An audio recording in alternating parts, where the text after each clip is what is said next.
Assalamualaikum warahmatullahi wabarakatuh. Nama saya Roha dari Arjawinangun, Cirebon. Saya ingin bertanya pada Gus Ulil Absor Abdallah, karena saya termasuk ngefans dengan beliau. Nama anak saya Nama anak pertama saya itu belakangnya sama Abdallah, Alif Arkan Abdallah. Jadi 3 suku kata sama belakangnya Abdallah.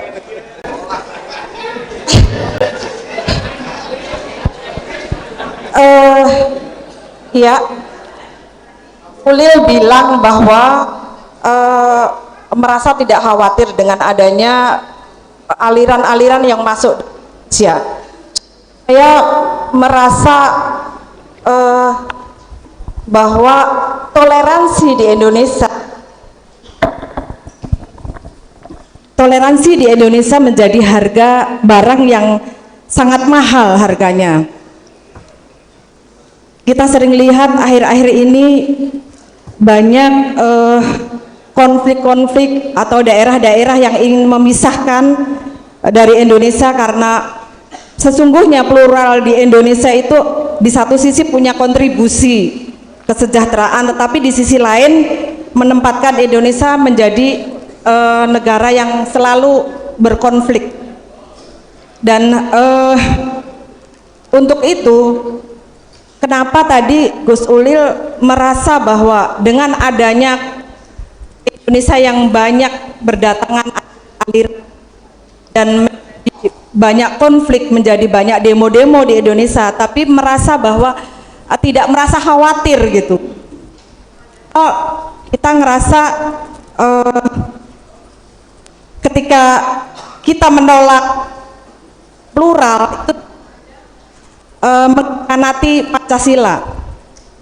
Jadi itu yang ingin saya tanyakan, kenapa Gus Ulil tadi merasa tidak khawatir dengan adanya aliran-aliran yang bermacam-macam. Mungkin itu saja. Wallahul muwaffiq ila aqwamit thoriq. Assalamualaikum warahmatullahi wabarakatuh. Terima kasih. Yang kedua, Gus Ulil, ini terutama tadi pertanyaan dari Mbak Roka ini, karena harus diakui bahwa angka intoleransi khususnya di Jawa Barat itu setiap tahun mengalami peningkatan. Mengapa Gus Ulil kok tenang-tenang saja, bilang adem-adem itu, sampai bawa-bawa DNA segala ini? Silakan Gus. Terima kasih untuk sejumlah pertanyaannya. Saya memang secara khusus akan menjawab Mbak Rohah ini ya, terutama karena dia fans saya. Terima kasih sudah menyukai gagasan-gagasan saya, dan saya tersanjung sekali ya. Kenapa saya kelihatan seperti tidak khawatir dengan perkembangan di Indonesia ya? Tentu saja ada kecemasan pada diri saya terhadap munculnya kelompok-kelompok radikal ya. Tentu saja itu mencemaskan saya. Tapi saya juga harus melihat gambar besarnya ya. Tidak saja gambar kecil tapi juga gambar besarnya. Nah, kalau kita lihat gambar besarnya, sebetulnya di Indonesia ini terjadi satu proses yang bagi saya sangat positif sekali ya. Keragaman-keragaman yang muncul, aliran-aliran yang muncul sekarang ini itu memang menimbulkan gesekan-gesekan, tapi menurut saya belum sampai kepada taraf yang mengkhawatirkan. Karena munculnya kelompok-kelompok ini sebetulnya juga mendinamisir, menggerakkan orang-orang untuk mengasah dengan tajam hujahnya masing-masing ya. Karena kalau nggak ada keragaman pendapat seperti ini, itu kita nggak akan ditantang untuk mengembangkan hujah yang tajam. Munculnya kelompok-kelompok ini terus terang itu juga ada dampak positifnya. Dampak negatifnya kita tahu semua. Tapi dampak positifnya adalah kemudian mendorong para kiai-kiai, para sarjana-sarjana yang selama ini mungkin diam ya, apa yang disebut dengan silent majority itu, mayoritas yang diam itu kemudian berpikir dan bangkit. Kelompok ini kan dulunya silent yang besar ini. Setelah kelompok-kelompok yang membawa paham yang keras ini muncul, ini tiba-tiba sekarang anak-anak NU sekarang giat sekali main di dunia medsos ya, mendorong kiai-kiai muda untuk muncul, menggerakkan model-model dakwah yang kreatif. Ini semua kan muncul karena kelompok-kelompok ini. Iya kan? Kalau nggak ada kelompok-kelompok seperti ini kelompok moderat itu tidur terus. Ya, tidur terus. Ini dengan adanya kelompok-kelompok ini kemudian bangkit. Nah, bagusnya Indonesia, saudara-saudara, saya menganggap Indonesia ini ampuh sekali. Ampuh negara ini itu. Keragaman-keragaman ini itu tidak membuat masyarakat kemudian terlibat dalam perang sipil. Ini yang buat saya itu misterius sekali. Pertanyaannya ya, kenapa negara-negara Arab itu kok seperti itu? Begitu terjadi perbedaan itu langsung benturannya itu keras sekali. Di Indonesia ini betul, kalau saya menganggap ini berkah, betul-betul berkah dari Allah itu. Makanya kita memang ya harus bersyukur betul. Tapi ini semua juga mungkin kalau dijelaskan dari sudut jihad zohirnya atau aspek lahiriahnya, sebagian terkait dengan penjelasan yang tadi saya sebutkan itu. Karena Islam yang masuk ke Indonesia itu warna sufinya kental sekali. Ada warna syiahnya, ada warna sufinya, ada warna fikihnya juga. Tapi warna fikih yang sudah dikemas dalam tasawuf itu. Karena kalau fikih tok itu menakutkan loh. Ya betul. Sekarang saya ambil contoh ya. Ini contoh yang sering saya pakai ketika saya ngajar untuk mahasiswa saya. Menurut kitab Fathul Mu'in, ya. Menurut kitab, ini kitab yang sangat populer di pesantren. Menurut kitab Fathul Mu'in di dalam Kitabul Jihad, ya, itu dikatakan bahwa jihad itu hukumnya fardu kifayah. Artinya kalau seluruh orang Islam tidak ada yang jihad, dosa semua kita. Dan dikatakan di situ jihad itu minimal itu setahun sekali. Setahun itu minimal sekali harus ada jihad. Dan dalam syarah Qurratul Ain, yaitu Nihayatuz Zain yang dikarang oleh Imam Nawawi, dikatakan memang minimal setahun, tapi makin banyak makin baik. Itu menurut Imam Nawawi dalam kitab Nihayatuz Zain. Anda bisa cek sendiri. Kitab Nihayatuz Zain itu dikaji semua di pesantren NU dikaji itu. Ini karena ini kitab penting dalam mazhab Syafi'i. Sekarang pertanyaannya, kenapa orang-orang yang ngaji Fathul Mu'in dan Nihayatuz Zain, yaitu santri-santri NU, tidak berjihad? Yang tidak ngaji Fathul Mu'in malah berjihad. Coba itu. Kan kebalik-balik. Yang tidak ngaji Fathul Mu'in berjihad, yang ngaji Fathul Mu'in malah ketawa-ketawa di sini. Bagaimana penjelasannya itu? Sekarang pertanyaannya, apakah kiai-kiai tidak ngaji kitabul jihad dalam Fathul Mu'in? Dalam takrib juga ada, dalam tahrir juga ada, dikatakan jihad itu fardu kifayah setahun minimal sekali. Tapi menjadi fardu ain kalau orang kafir masuk ke negeri kita menyerang itu ya. Nah, kenapa kok kiai-kiai tidak pernah mendorong santri-santrinya untuk berjihad? Kok yang tidak ngaji Fathul Mu'in di kota-kota besar itu kok malah ikut berjihad, malah pergi ke Syria sana? Itu saya yakin yang ikut ke Syria itu nggak pernah ngaji Fathul Mu'in itu. Yang ikut ISIS itu saya 99% ya, kemungkinan besar mereka tidak pernah ngaji Fathul Mu'in. Nah sekarang, ini kan pertanyaannya, kenapa dalam kitab dikatakan begini, dalam prakteknya kok lain? Nah ini pertanyaan, menurut saya ini perlu dipikirkan dengan serius.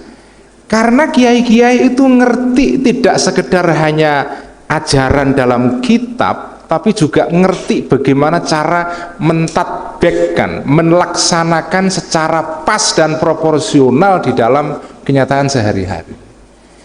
Jadi apa yang tertulis dalam kitab itu tidak seluruhnya langsung dipindahkan di dalam kehidupan sehari-hari. Ditimbang-timbang dulu, difikirkan dulu, ini maslahatnya bagaimana, cocok dengan keadaan setempat atau tidak, itu dipikirkan panjang sekali. Itulah Islam yang berkembang di sini. Dan saya selalu bilang kepada mahasiswa saya, memang kiai-kiai Indonesia itu tidak punya banyak karangan. Bedanya kiai Indonesia dengan kiai Arab, kiai Arab itu kitabnya itu berjilid-jilid. Contohnya Dr. Wahbah Zuhaili itu yang dari Syria yang terkenal, yang sering datang ke Muktamar NU, itu kitabnya sakhohah itu banyak sekali. Al-Fiqhul Islami wa Adillah itu berapa jilid ya Husain ya? 11 ya, besar-besar itu. Tapi ulama Indonesia, kiai Indonesia nggak punya kitab. Cuma kiai Indonesia banyak santri.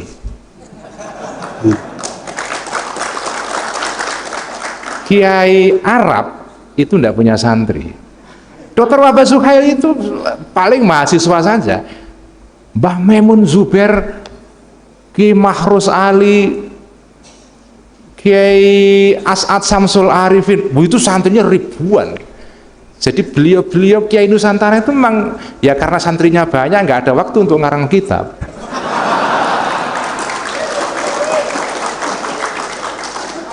Tetapi kitabnya itu ya santri-santri ini, mereka ini yang mengubah keadaan dalam masyarakat. Jadi makanya saya bilang jangan meremehkan Kiai Nusantara walaupun kitabnya sedikit. Ya. Masih mending Buya Syakur ini masih banyak ngarang buku, Kiai Husain apalagi. Tapi kebanyakan kiai kan tidak ada kitabnya. Kitabnya ya para santri-santri itu. Itulah peninggalan yang berharga, dan setiap santri membangun komunitasnya masing-masing.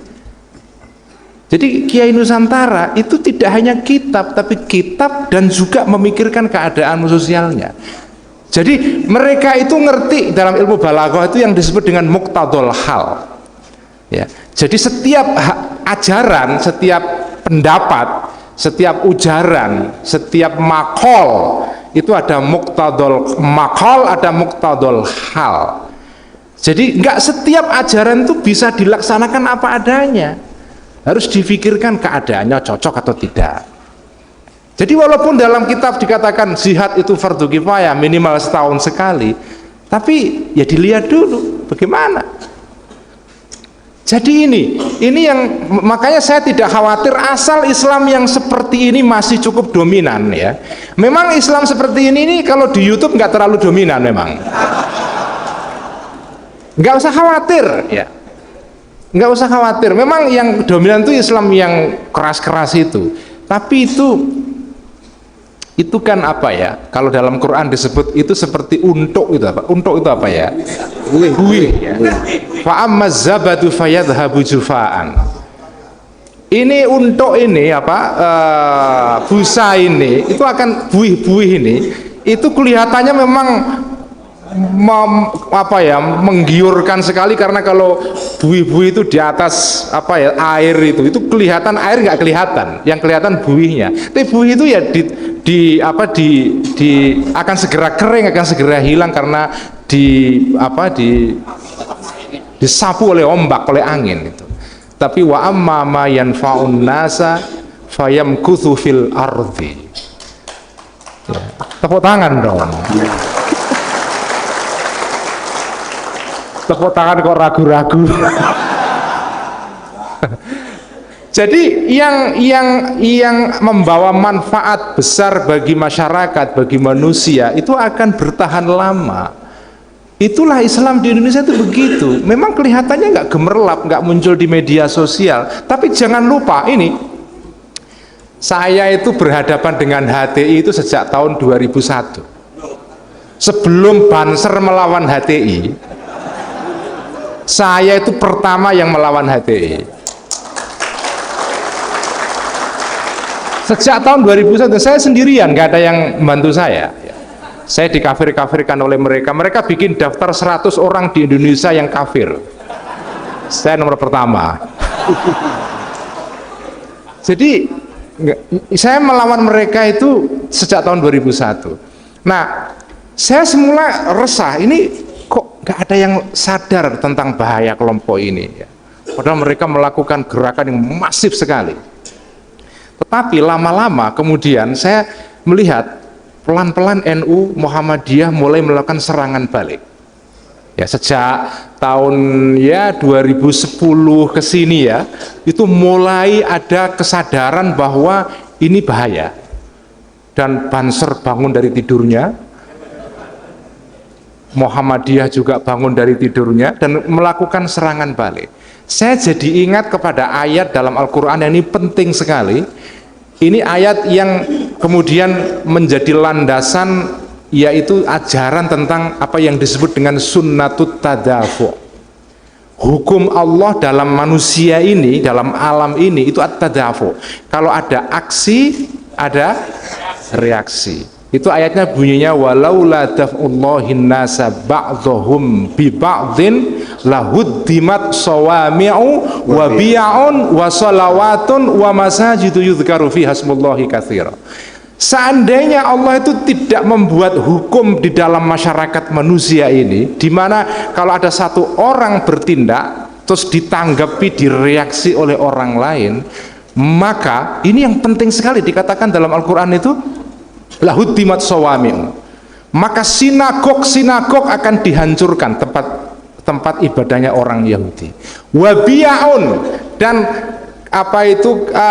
dan tempat-tempat ibadah bagi orang-orang Kristen, bukan gereja ya, tapi semacam semacam biara ya, biara, wabi'un, wasalawatun ya, tempat-tempat ibadah ya bagi orang-orang Yahudi, wa masajidu yudhkaru fiha hasmuh. Jadi Allah menyebutkan di situ kalau tidak ada hukum aksi reaksi, ini orang-orang seenaknya menghancurkan masjid, menghancurkan gereja, menghancurkan sinagog dan yang lain-lain. Nah, karena ada hukum sunnatut tadafu, begitu ada aksi, direaksi orang lain. Nah, manusia berpikir kalau manusia tahu bahwa tindakan dia tidak akan dilawan oleh orang lain, kalau tindakan ini berbahaya, dia kan seenaknya. Nah, yang terjadi pada HTI itu menarik.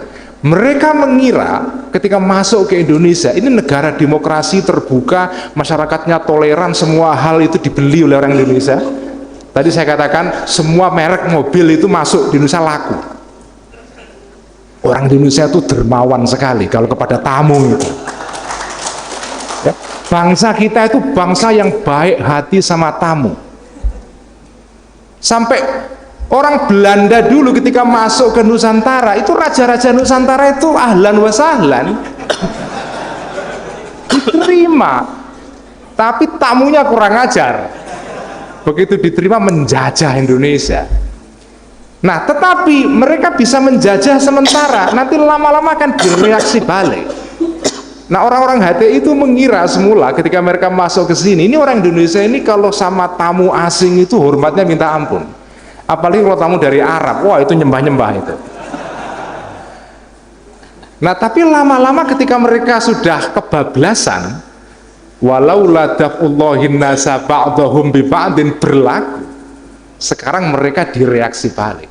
Jadi bangsa kita ini memang toleran, tapi toleransinya itu ada batasnya. Begitu kamu sudah kebablasan, itu kita akan direaksi balik. Semua begitu. Islam pun kalau kebablasan di sini itu juga dilawan loh. Jadi jangan mentang-mentang Islam ini agama mayoritas, tapi kalau Islam yang mana dulu? Kalau Islam yang umpa-umpaan, yang misalnya Islam yang memusuhi budaya lokal, ya, orang sini akan marah, betul nggak? Iya kan? Kalau mereka umpa-umpaan, kita sebagai bangsa itu punya jati diri. Memang kita terima Islam, tapi Islam yang sudah kita adaptasikan dengan kultur kita. Dan itu kiai itu begitu. Kiai-kiai, makanya saya bilang kiai Indonesia itu kitabnya tidak banyak, tapi santrinya banyak. Dan mereka ini menciptakan masyarakat, menciptakan peradaban. Kiai-kiai Arab kitabnya banyak, tapi santrinya tidak ada. Jadi ya nggak berpengaruh apa-apa. Yang baca kitab mereka orang Indonesia. Betul nggak Bu? Jadi kitab-kitab itu dikarang di Arab, tapi dibaca di Indonesia, diamalkan di sini. Di sana nggak dibaca. Yang baca ya ulamanya saja. Tapi orang-orang Arab mungkin nggak baca. Jadi jangan meremehkan Kiai Nusantara. Kiai Indonesia itu hebat sekali. Nggak ada kitabnya, nggak masalah. Tetapi mereka pengaruhnya dalam menciptakan peradaban Islam di sini itu luar biasa. Dan karena itu Indonesia aman. Makanya kalau dikatakan kenapa demokrasi bisa tegak di sini dengan sehat walafiat? Karena kiai-kiai.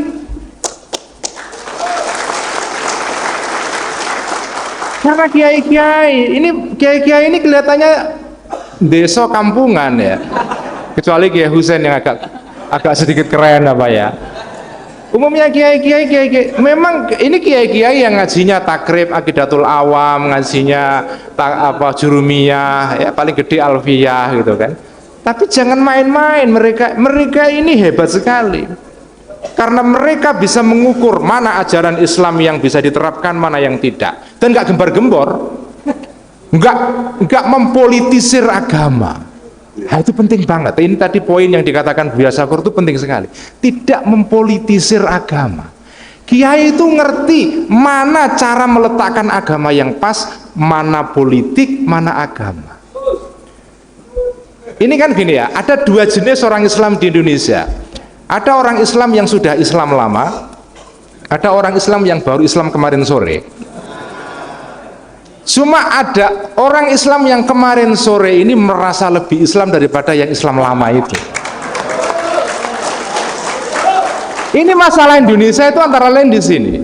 Orang yang Islam kemarin sore itu menganggap orang yang sudah ngaji di pondok bertahun-tahun itu dianggap sesat. Gimana itu? Islam medsos. Jadi ini masalah ya. Mungkin orang-orang Islam baru ini supaya mereka kelihatan Islam, ditegas-tegaskan Islamnya. Ya kita yang sudah lama ini kadang-kadang udah bosan juga malah. Bukan bosan tapi udah biasa Islam itu. Islam itu sudah nafas kita sehari-hari. Makanya lihat kiai-kiai itu ya, kiai-kiai yang beneran loh ya, bukan kiai yang buat-buatan sekarang ini ya. Bukan kiai KW5 ya. Kiai yang beneran itu sikapnya kan santai, tapi itu tidak kehilangan pegangan kepada akidah. Itu yang saya suka sama Kiai Indonesia itu. Makanya saya nggak peduli Kiai Indonesia nggak banyak karangannya, nggak penting itu. Tapi yang penting mereka menciptakan peradaban. Itulah karya Kiai Indonesia. Nah peradaban mereka ini kalau diganggu, mereka toleran. Ada orang Salafi masuk, monggo. HTI masuk, ya silakan saja. Nggak pernah diganggu kok. Ini kita Islam Indonesia itu kan menarik kan. Siapapun yang masuk ke Indonesia nggak pernah diganggu. Dikasih kesempatan, monggo kalau mau berdakwah silahkan. Silahkan, dari dulu begitu. Nah cuma kalau tamunya ini kurang ajar, nah baru dikasih pelajaran itu. Makanya saya nggak khawatir dengan perkembangan Islam di Indonesia karena saya lihat gambar besar. Tentu kalau dilihat gambar kecil-kecilnya, juz'iyahnya ya, bukan kullinya, mungkin saya juga khawatir. Tapi kalau dilihat kullinya, gambar besarnya, saya masih alhamdulillah insya Allah.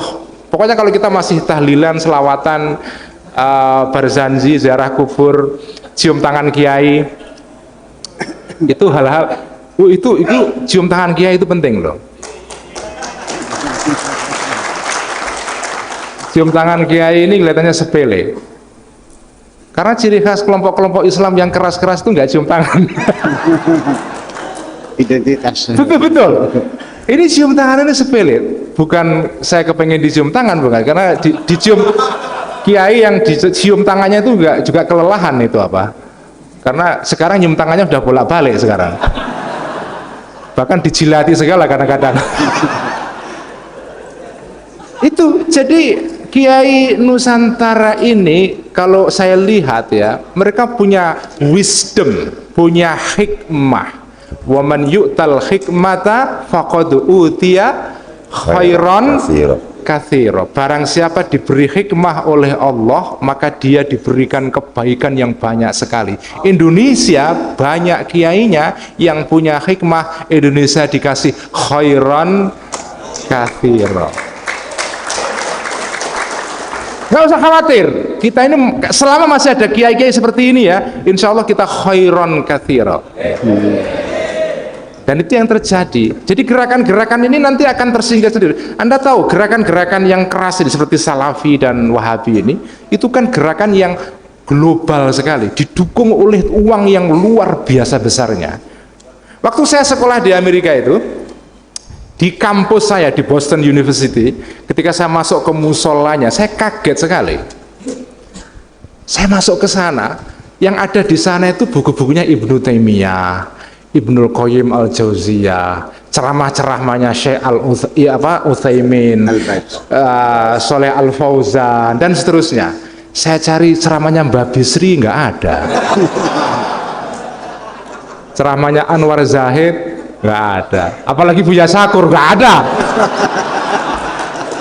Kenapa? Karena nggak ada yang mendukung pendanaan untuk menyebarkan itu. Itu ternyata tidak hanya di kampus saya. Begitu saya pindah ke Harvard University, masuk ke sana, sama ceramah-ceramah orang-orang Wahabi itu yang ditaruh di musola di perguruan tinggi Amerika itu. Nggak ada ceramah-ceramahnya orang NU, nggak ada.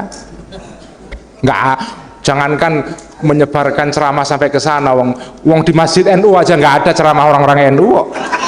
Coba di masjid ini nggak ada kaset-kasetnya Buya Syakur atau nggak ada kan? Ya karena nggak ada duitnya. Untuk memproduksi itu nggak ada, dananya itu nggak ada. Jadi, tapi coba lihat, Islam ini didanai luar biasa besarnya, tapi berkembang nggak? Enggak. Yang ikut sedikit sekali. Dengan dana yang begitu besarnya itu, nggak ada pengaruhnya sama sekali. Makanya sekarang Saudi frustrasi. Akhirnya balik ke Ahlussunnah wal Jamaah ala NU. Makanya nggak usah khawatir lah. Wa amma ma yanfa'un nasa fayamkuthu fil ardi. Yang membawa manfaat bagi kebanyakan orang akan bertahan lama, meskipun kelihatannya sekarang ini itu kalah trending, nggak viral, nggak apa-apa buat saya. Viral itu kan paling yang disebut trending itu kan sejam 2 jam. Ulama NU nggak perlu trending-trendingan. Karena ukurannya itu bukan sejam 2 jam, seminggu 2 minggu. Ini Islam ukurannya berabad-abad. Trending itu, ciri-ciri trending adalah menjadi viral hanya beberapa saat. Itu cirinya kelompok-kelompok yang radikal begitu, trending dalam sekian jam, sekian bulan, sekian tahun. Tapi yaitu wa amazzabatu fayadhabu jufaan. Ini semua adalah untuk untuk itu bahasa Jawa Wetanan sana apa ya? Untuk sini juga sama ya, sama lah ya. Untuk itu ya sepat kering. Tapi kalau wa amma ma yanfa'un nasa fayamkuthu fil ardi, udah terbukti itu, nggak usah khawatir. Ya tapi tetap kita Banser berjuang terus, Muhammadiyah berjuang, jangan tidur juga ya. Tapi ini bukan, tapi saya ingin memberikan gambar besar kepada teman-teman di sini. Nggak usah khawatir. Islam di Indonesia itu punya mekanisme kultural untuk merawat keragaman sejak dulu sampai sekarang.